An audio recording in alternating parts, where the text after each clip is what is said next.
Chapter 5. The Elevation of Mortal Men to the Level of Kings or Recipients of Divine Blessing. WWJD versus WWSD. Dear beloved religious leaders, with a heavy heart and a shared sense of responsibility, we come before you to make a heartfelt plea for guidance and action.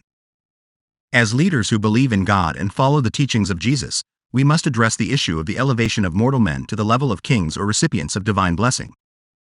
By answering the following questions, we can collectively seek the path that aligns with what would Jesus do, WWJD, versus what would Satan do, WWSD. 1. WWJD.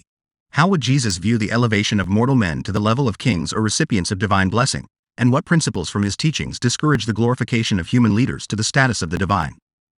2. WWSD. In contrast, how does Satan exploit the elevation of mortal men to positions of power or divine-like status, using this adoration to manipulate and control the masses for his malevolent agenda? 3. WWJD.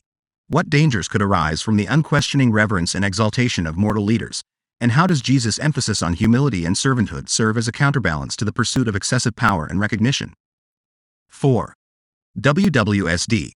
How does Satan encourage the deification of mortal men, leading to a cult of personality and fostering a dangerous sense of infallibility that undermines critical thinking and accountability? 5. WWJD. How would Jesus warn against the potential for human leaders to misuse their elevated status, promoting self-serving interests and acting as barriers to genuine spiritual growth and connection to God? 6. WWSD. How does Satan exploit the worship or veneration of mortal figures, using their influence to distort truth and manipulate the masses for his own malevolent schemes? 7. WWJD.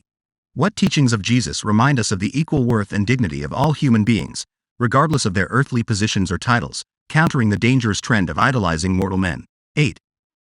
WWSD.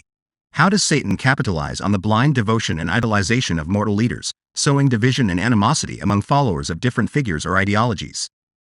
9. WWJD. How does Jesus call upon us to remain vigilant and discerning in our assessment of human leaders, encouraging us to look beyond their charisma or authority and assess their actions and character? 10. WWSD. How does Satan exploit the elevation of mortal men to encourage a cult-like following, leading to the suppression of dissenting voices and undermining the principles of democracy and accountability? By exploring these questions through the lens of WWJD versus WWSD, we can better understand the potential pitfalls and dangers associated with elevating mortal men to the level of kings or recipients of divine blessing. Embracing the teachings of Jesus, we can foster a society that values humility, accountability, and genuine spiritual connection, moving away from the cult of personality and ensuring that human leaders are held to the same standards as everyone else. May our collective efforts be guided by the wisdom of God, inspiring hope and healing in a world that yearns for truth and love. With sincerest devotion, your fellow believers and shepherds of the faithful.